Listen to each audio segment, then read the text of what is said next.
Oi, meus amores, tudo bom com vocês? O Prof tá aqui gravando mais um vídeo para ajudar vocês ali no quiz que tá chegando, né? A gente vai ter feito aula prática, tudo para ajudar. Então ali, a Prof vai falar para vocês do quê? Do conteúdo, rapidinho, dar aquela revisada de sempre, né? E pra vocês usarem também a revisão, o caderno, tudo aquilo que a gente fala sempre. Então, ali, meus amores, primeira coisa, a gente começa com um conteúdo completamente novo, física, né? Física é bem novo, ela é legal porque ela trabalha com essa questão dos nossos movimentos e tudo, nosso dia a dia, mas ela é, assim, um pouco mais complicada, um pouco mais diferente do que vocês estão acostumados a ver em ciências, né? Então, o que a gente vai começar aqui? Primeira coisa sobre força, né? Que a força, ela vai ser essa interação que a gente tem entre dois corpos e aonde a gente empurra, a gente puxa, a gente aperta, a gente levanta, a gente equilibra. Tudo isso a gente está aplicando uma força, tá bom? A força de atrito vai ser aquela força contrária que vai vir a gente, geralmente impedindo que o movimento aconteça, tá bom? Já a força peso é a força que a gravidade age sobre a gente. Então, quando a gente tá mexendo com alguma coisa, a gente deixa essa coisa sobre aqui, ó, que nem o caderno da Prof, tá sobre a mesa aqui, ó. Ele quer dizer que tem uma força-peso agindo sobre ele, tá bom?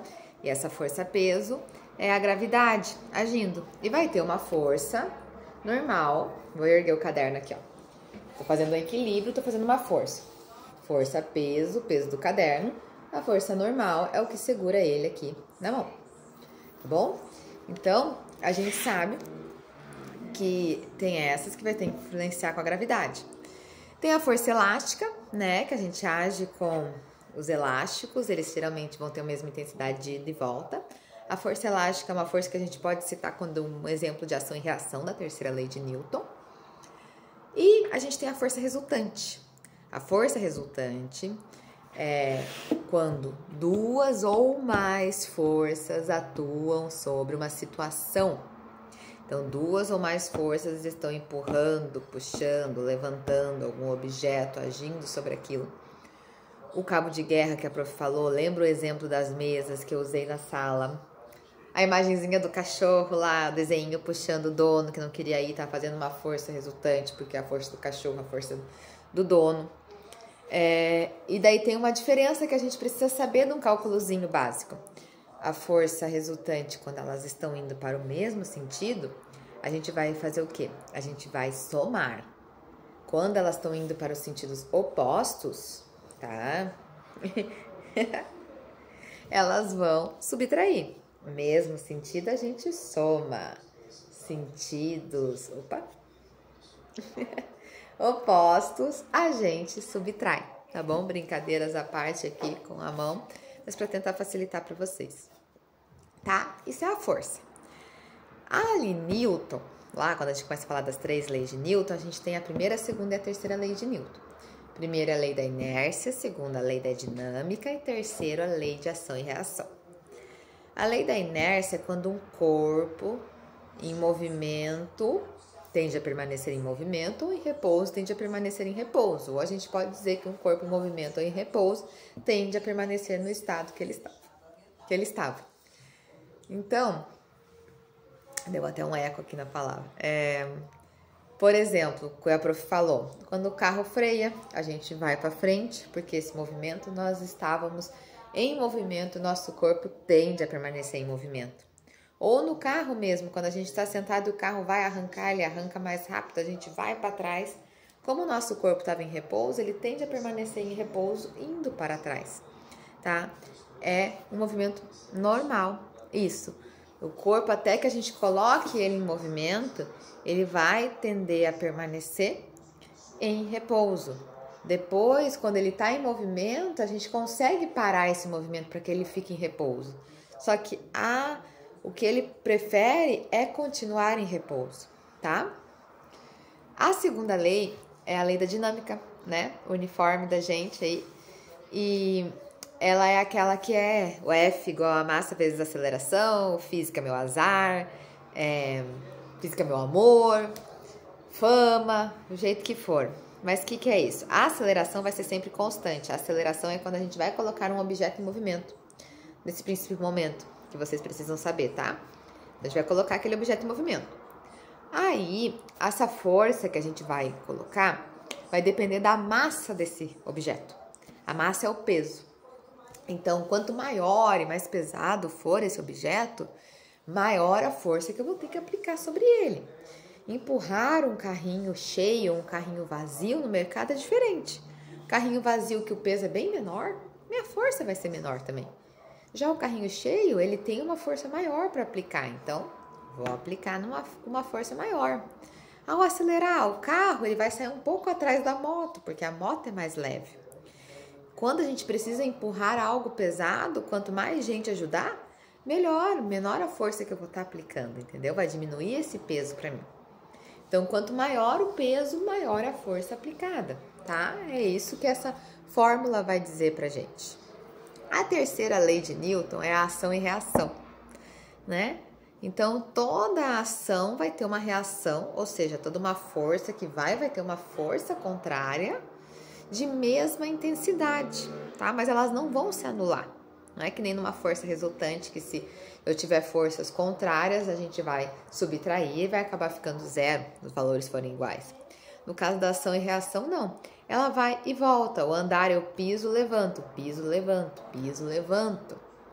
Tá? Ao atirar, ao lançar a bola, de repente, às vezes quando esse goleiro pega a bola, por exemplo, com muita força, ele vai um pouco para trás. Tudo tem uma ação e uma reação, praticamente todos os movimentos vão ter. Lembra que a prof mostrou o pêndulo? Que a bolinha bate com uma força e a outra se levanta com a mesma força. E esse movimento das bolinhas, eles vão ter a mesma intensidade. Então, a bolinha que eu solto aqui, ela vai bater com uma intensidade que vai ser sentida por essa. E ela volta com a mesma intensidade. Assim, elas ficam até ir perdendo essa força. Tá bom? Beleza? Foi força, foi leis de Newton e agora o último conteúdo, que foi o conteúdo da nossa aula prática. Máquinas simples. São 5 máquinas simples. Nós temos a roda, que foi a primeira a ser surgida, e ela nos ajuda no deslocamento, facilita nosso deslocamento. Ela torna esse deslocamento mais rápido e mais fácil, ajuda-nos a carregar peso, né? A gente tem o plano inclinado, olha lá o meu caderno. Plano inclinado, que é a rampa, né? A gente faz uma rampa para facilitar essa locomoção, principalmente de pessoas cadeirantes, carrinhos, né? Fica muito mais fácil do que você ter que erguer um degrau e subir. Quando a gente precisa empurrar alguma coisa pesada, se a gente tem uma rampa, facilita muito mais do que ter que erguer, não é verdade? Então, para isso que serve o plano inclinado, para facilitar a acessibilidade e também para a gente conseguir mover alguns objetos e algumas coisas sem precisar erguê-los. O plano inclinado, ele tem um encontro quando a gente chama de cunha, né? Quando eles encontram, os dois planos inclinados, eles se encontram. Fica um plano inclinado aqui, um plano inclinado aqui, fazendo uma ponta ali. Isso aqui, quando elas vão aplicar força para as laterais aqui, ó. Tá? Esse meu dedão aqui tá melhor. Eles vão aplicar força para a lateral, auxiliando assim a gente a fazer cortes, perfurações em objetos. Eu dou um exemplo para vocês de comida, né? Cortar um pão, cortar uma maçã, um bolo, ou machado, cortar uma lenha. Isso facilita por causa dessa cunha, que são dois planos inclinados juntos. A gente daí tem a alavanca. A alavanca, ela foi desenvolvida, foi pensada, né, pelo Arquimedes, que dizia: me dê um ponto de apoio que eu moverei o mundo. A alavanca, ela vai funcionar, deixa eu pegar aqui um palitinho pra gente mexer aqui, né? A gente consegue fazer um ponto de apoio. Ó, prof, improvisando aqui para ajudar vocês.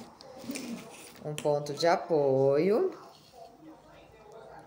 aonde eu movo esse objeto e quanto mais perto opa, quase caiu aqui, hein? Quando mais perto eu coloco, deixa eu inclinar aqui pra vocês verem, menos força eu faço se eu tiver um espaço menor aqui pra mexer, ó. Aqui pertinho, eu consigo levantar com muito mais facilidade, tá? A gente vai ter alavanca em tesouras, em abridores, em maçanetas. São coisas que facilitam a nossa aplicação de força, pra gente aplicar. Quanto menos força aplicar, melhor no nosso dia a dia, não é verdade? Faltam mais duas. A rosca e a polia. A rosca, ela é o que a gente encontra, até vou usar aqui, ó. Ela tem, deixa eu apontar aqui, ó. Essas rosquinhas que estão aqui, elas facilitam o nosso vedação. O fechamento, a vedação aqui de alguns objetos, ó. Para que fiquem bem vedadinhos, que nem a tampa das nossas garrafas de água. E ela também ajuda na perfuração, principalmente quando móveis de madeira e tudo, ela funciona como se fosse um plano inclinado. A cunha, lembram da cunha se encontrando? Ela funciona para que a gente consiga rosquear e fixar bem ali. Já a polia, ela é uma rodinha, tá? Que ela vai ter um lugar para a gente colocar um cabo ou uma corda, que aquilo ali a gente vai conseguir fazer a força para baixo, puxando, puxando, puxando, assim, ao invés de eu pegar e erguer o negócio, o objeto para cima, tá? Eu vou fazer e ele vai fazer uma angulação de 40 graus por torno, para que eu consiga puxar, fazer a força para baixo, do que fazer a força para cima, que é muito mais difícil. Tá bom? Um resumo do nosso conteúdo. A prof sempre coloca as outras coisinhas para ajudar vocês. Mas é isso, meus amores. Um beijo, tá bom? Depois me digam o que vocês acharam aí, para ver se a prof vai melhorando ou não esses vídeos. Beijo!